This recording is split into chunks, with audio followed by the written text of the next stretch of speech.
Happy Monday. We are back to answer some questions for you all about private practice growth. I love it. Let's get it. So yeah, as we dive in this morning, I'm going to start kind of with a heavy hitting one. I'm going from solo practice to group. This is from Helen, by the way. Prospective clients have been directly scheduling consultations with me. I'm not sure how to switch up the marketing funnel for a group practice. You've got a couple great things going on. Going from solo to group, you're still taking your own sales calls, and you're just like, what needs to happen to like market a new group practice? And so let's pick this apart. Let's talk about that sales piece first and the time spent on taking your own sales calls still. I think on a fundamental level, excuse me, there's some mindset that just needs to be shifted from I am the solo who is making the money for my practice to this group practice mindset, which is I no longer get paid maximally by maxing out my calendar. I actually get paid maximally by filling out others' calendars. And so I know that maybe right now it might seem like a weird or rickety situation, but I want to communicate clearly that it is of utmost importance that actually you are still probably handling some of the sales because you have no idea how to sell someone else just yet. And so you need to figure it out. And then when it comes time for you to hire someone like an administrator or an intake coordinator, you're going to know exactly the kinds of things that work or don't work. And so in my eyes, we need to make a quick shift to where now group practice owner, I no longer get paid on my session time, meaning that you actually are getting paid quite significantly by filling out others. And so it's okay for you to take sales roles. It's okay for you to take roles like this because it's what's actually necessary to move to the next step. And once you crack the code for the sales, handing off sales, then that's when I would say, let's hurry up and get an administrator on board when it makes sense. Yeah. There's a few logistics things in there, like do you actually have enough cash to just hire an admin that's experienced out of the gate? Because you could just do that. And then the other logistics is, do you have enough clinicians that you've onboarded when you're making the shift from solo to group that it actually pays you well to maybe inhabit some of these business roles rather than trying to be like halfway solo, halfway group. Yeah. And so I might just maybe look at things like that and use some good context to make a good decision for yourself. Yeah. A lot of solo practices, when they are transitioning to becoming a group practice, what they don't realize is that they're starting a second business. Because how you get paid is fundamentally different. As Attilio just said, you get paid on filling out other clinicians rather than filling out yourself. And not that it's not okay to still see clients and some of those things. We just have to know what's it worth our time and what can the revenue that comes from that support a practice development level. And sometimes hiring an admin or some of those things is not the first move. The first move is to finish out recruitment or spend what you need on marketing to pass people off. Sales is as much a skill thing as it is a time-oriented thing. So it will make sense to get it off your calendar eventually, especially for long-term sustainability. But your important pieces of, do I have enough queries coming in to feed the sales? And do I have enough clinicians on my team that can take these sessions are two much more important problems to solve than whether you personally are on the sales calendar or not, because there's always ways to limit that or qualify more or set up different forms of automations and whatever else if you have really high volume and you just are spending too much time on the phone. Yeah. I think the last note I might make on this is the transition from solo to group is bumpy, but if you're committed to it, just like go all into it. So like, don't just hire one therapist at a time. If you're cash, maybe just hire one therapist at a time if you've never marketed before, and like you just kind of fell into success. If you're insurance, just do it. Hire 2, 3, 4 clinicians at once. And just have confidence and have a credentialer, someone helping you with credentialing and billing. And for insurance, it's like the best time to plant the tree was yesterday kind of situation. And so just like pull them in, start getting credentialing going, start doing the stuff, start figuring it out, and start moving people like that. Yeah. And with that, just as we're talking about that transition from solo to group, for any of you out there who are doing that in the middle of that, or still only have a couple clinicians on your team, there's a lot of things in your business that it actually feels scary to do more of, or sort of more volume. But I almost want to share the example of, like, when you're cooking for just yourself at home, that's a lot more difficult than it is like almost cook a meal for 4. And it changes if you're like cooking for 8 or 12. It's like, okay, that's like an event. But you know, when you get married, or you're cooking a meal for 2, or you're grocery shopping for 2, or for just like you and your kid for the first time, there's actually a lot of things like, oh, this isn't as much work. In some ways, this is easier on a portion size, on a prep, on a whatever, than trying to make like 1 serving. In fact, some things are easier when I'm trying to make 4 servings plus, and then I can have leftovers. So I think there's actually this weird things. Oh man, what if I go out and buy too many groceries, or I make too big of a meal?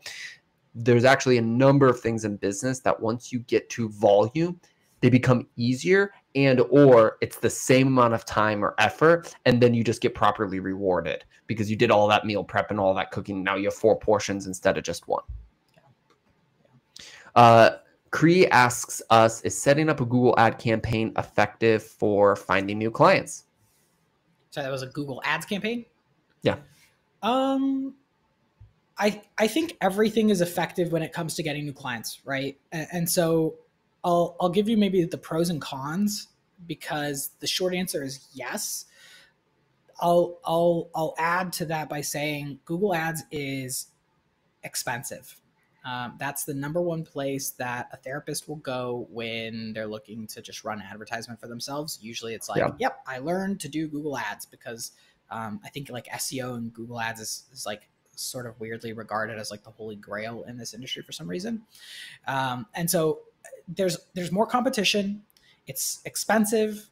You're waiting for people to be ready to reach out, and then you have to somehow win them. And so it's still not perfect leads or inquiries that come to you, and you still get people who didn't read your site, or you still get people who it's not a referral generating system, right? It's still leads. Right. There's still leads. There's still inquiries. There's still people we have to talk to. And so in some cases, I think it's good. But I think you have to also look at your market. You have to look at your keywords that you're running, and you have to just make a good educated decision. Is this price worth the clientele that I'm getting?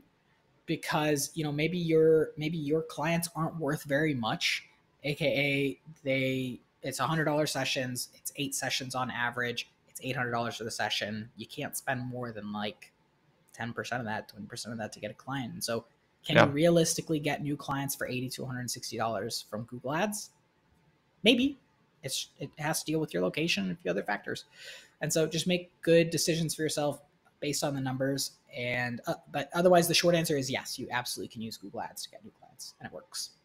We recommend that often. Facebook and Instagram ads or Google Ads. We push people towards paid ads often, which kind of goes in hand with the next question from Liz, which is, how do I get a full caseload in just a few weeks? And I want to slow down and actually talk about BetterHelp for a second here, because the number one thing we hear from therapists who have joined BetterHelp is they will just fill you right on up, right? They will fill you as full as you possibly can do it. And then as a result, other issues are coming out of that that we don't even need to get to. But I use that as an example because there's a platform out there right now that if you decide to join it as a licensed therapist, they will just open the floodgates to fill you up. Good, bad.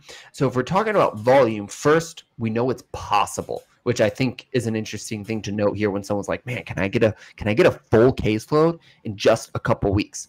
And then I think of another client. It's a group practice owner of ours that have been with us for a couple years, and in tandem with Google Ads, they left us a testimonial about 1.5 years ago or so now. They're like, we're so confident when we hire new clinicians on our team. We're so thankful for Therapy Flow because we get to fill them up in just a couple weeks after joining. And their 3 primary sources for clients is like word of mouth referrals, Google Ads, and search engine optimization. Now, word of mouth referrals and like search engine optimization are time. If you start those today, they aren't going to produce results 3 weeks from now. The ad certainly will. But I think just to boil this all down before we get into even a little bit more nuts and bolts strategy on like, how do you go with speed?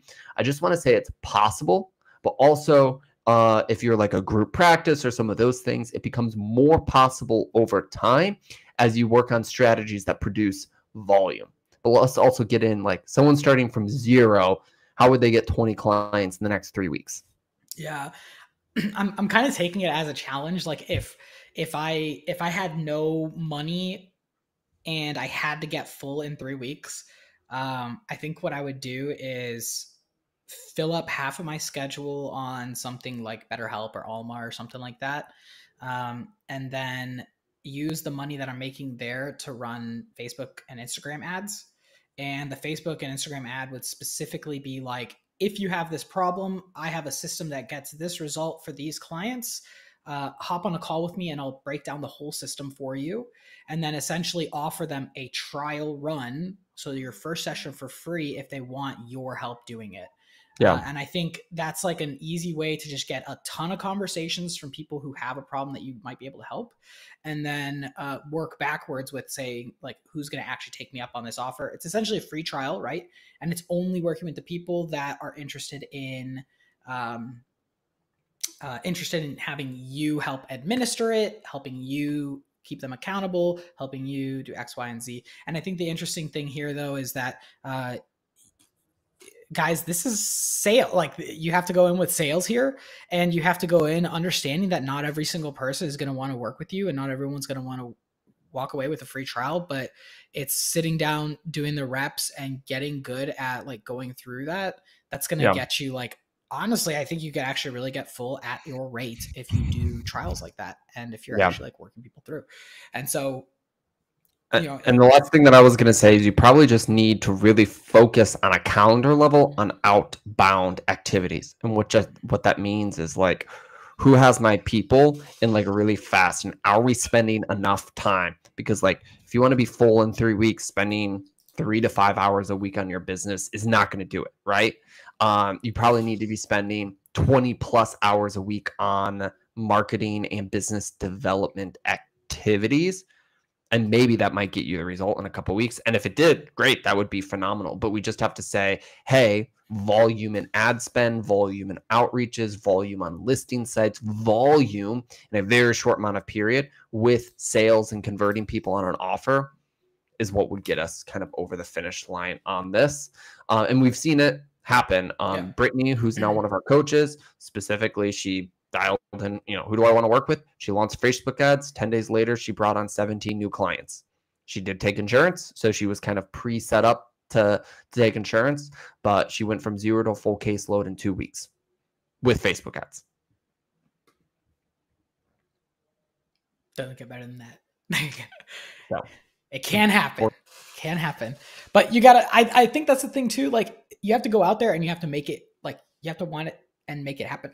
Right. Yeah. And so Wendy asks us, is it worth it to spend time in Facebook groups advertising? What about old-fashioned going in person to churches, doctors' offices, and so forth? So we're really talking about digital networking and in-person networking here. Let's talk about the Facebook group process first.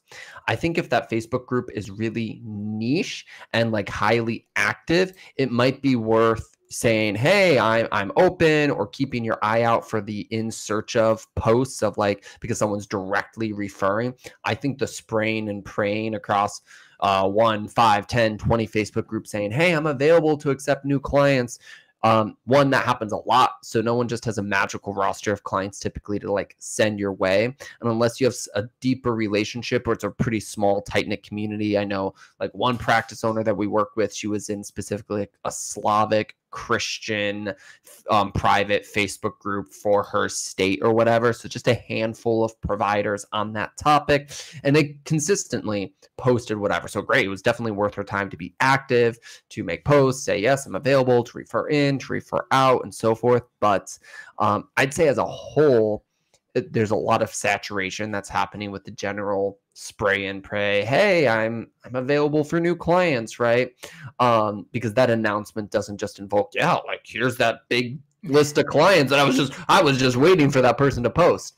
But keeping your eye out for the in search of posts, right, which do happen. It's like, okay, if you can throw your name on there and get someone directly referred to you, that would probably be helpful or fine, and some of those things. So that's my take on the Facebook community groups. Let's talk about the in-person, old-fashioned door knocking networking. Yeah, I'd say, I mean, it's really similar to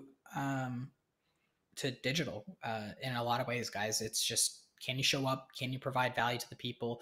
Do those people know your people, right? And so is it sort of, maybe it is a little bit niched, like, hey, my ideal client works, or my ideal client is a professional that likes to play video games, that does XYZ. So maybe I need to go to like a video game type situation or whatever, or my ideal client typically does these kinds of activities, or they're an outdoorsy person. So maybe we network with people who are outdoorsy or something like that. So you can still find maybe like a little bit of niche downness, or maybe like kind of reach in and be specific about who it is that you're looking for, because they might have a friend or family member that is specific on something like that, maybe an interest or demographic or something, and then just provide value. I think up front, right? You're here to build a relationship.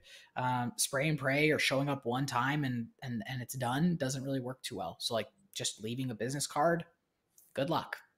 I've thrown out business cards, like you never look at them again unless you really have something interesting, like a real solid value proposition for the person. So And what can happen is, you show up to the church, maybe you get in front of that pastor and they're like, oh yeah, I might know of someone. And then if they have someone directly and immediately, because you hit it on a timing level super well, you might get one referral or one bump from it, but it's not going to be a cyclical relationship unless you build a cyclical relationship with this person. So the practices that I know, like, it's a cyclical process. They send out 500 gift baskets annually, or 30 gift baskets to the main 30 churches or the main 30 providers, right? And they have a relationship where they're taking some of them to coffee, or sometimes they host a luncheon or a Q&A, or they do a free session, or they've come up with something that has consistently, multiple times a year to multiple times a quarter, put you in front of a set of in-person providers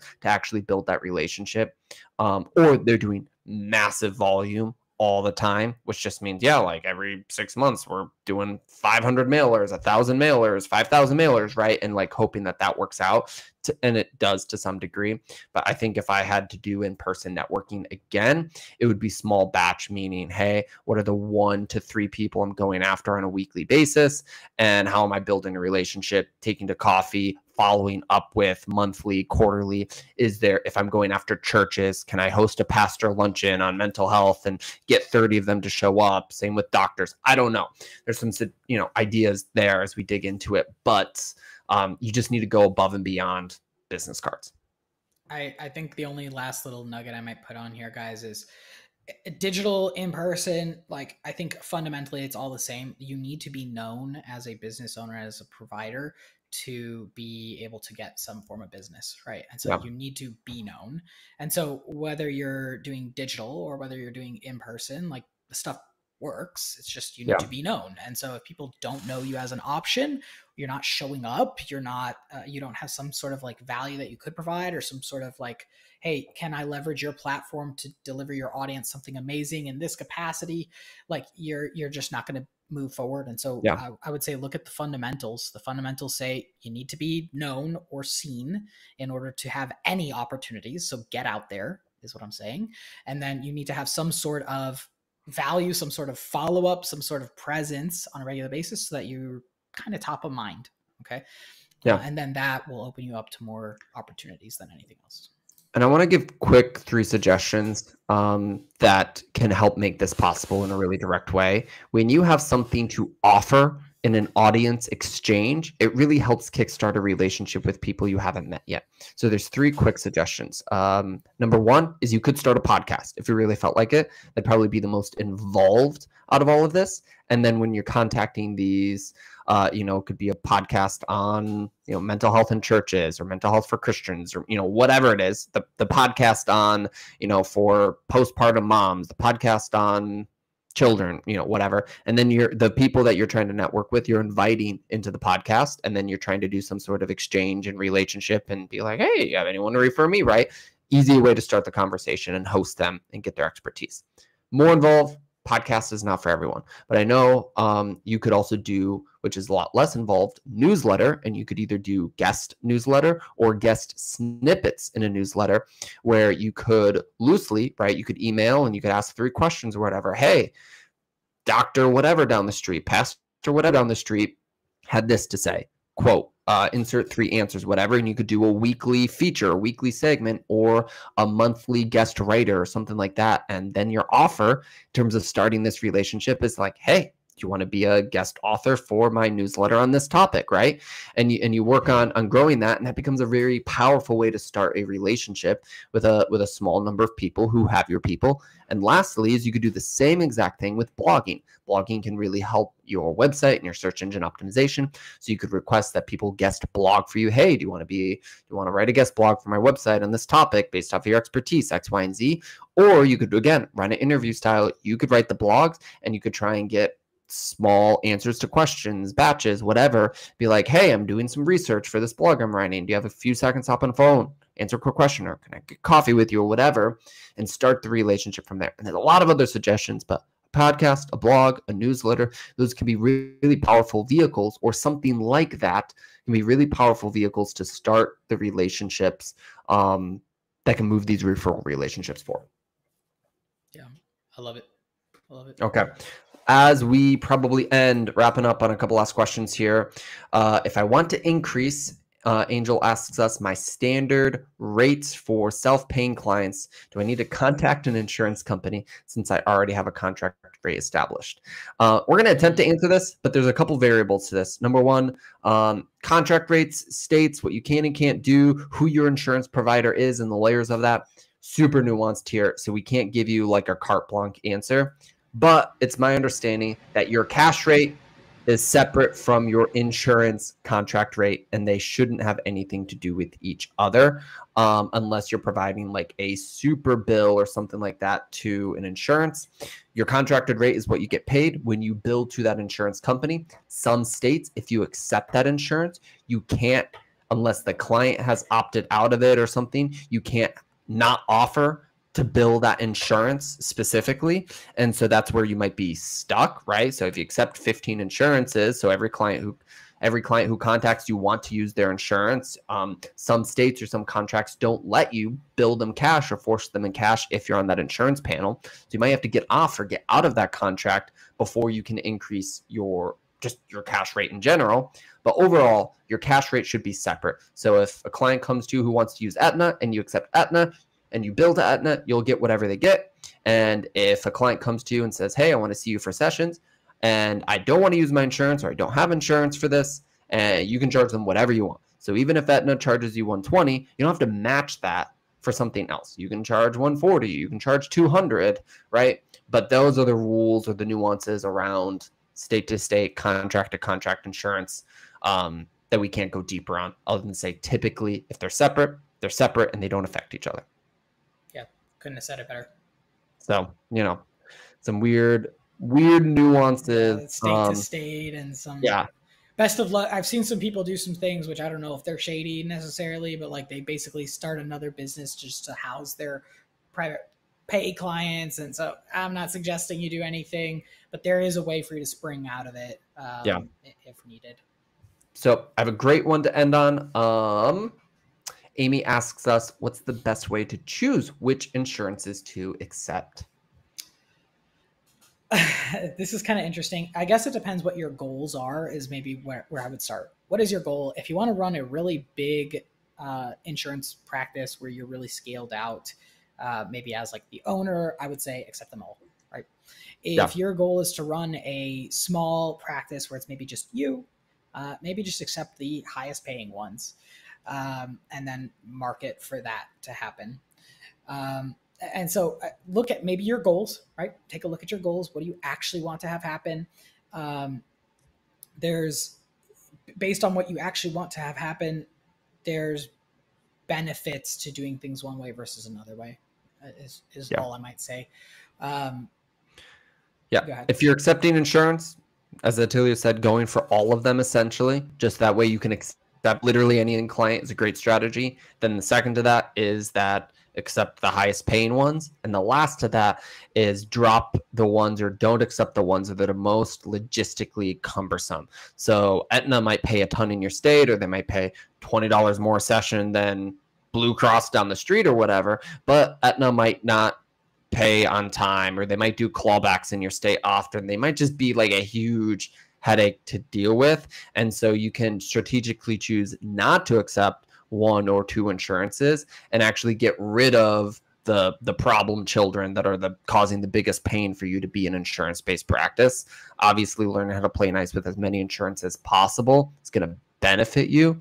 The other thing is, if you're just starting out, maybe accept all of them, see what the relationship, what their reimbursements are, see which ones you can negotiate up after a year or two, because you can renegotiate your insurance rates, and then slowly drop the ones that you can't work on or aren't a good fit. Some of those things as things even out. I have one last little thing I might add to this, guys. Yeah. I think we need to keep in mind too, like, what is a good business decision? And I think we need to remember ultimately that if you're willing to do something that others aren't doing, that's a competitive advantage. And so I 100% agree with you, Josh. But I think too, when we're looking at this, if there's a logistic problem with like Aetna, for example, and no one takes Aetna, can you, like, there is an opportunity, there is an actual opportunity there. There is an opportunity there where I just have to figure out how to deal with Aetna in a way that I can run a profitable business. And that's a competitive advantage. Yeah. And people will seek you because you accept this insurance or this type of situation. And so you can find businesses that run insurance through a certain thing and get a whole business of insurance, on one insurance plan, because you're doing something maybe competitively different because you just decided to do the thing that no one else is doing. You're doing the competitively open thing. And so I'll just say, I 100% agree. Maybe open up the floor, learn what the relationships are like, and make a good business decision for yourself and for your practice. What's the client flow look like? What's the obstacles look like? Is it something that you actually want to deal with to do something good, or is it something not worth, right? So 100%. that might be the last point. So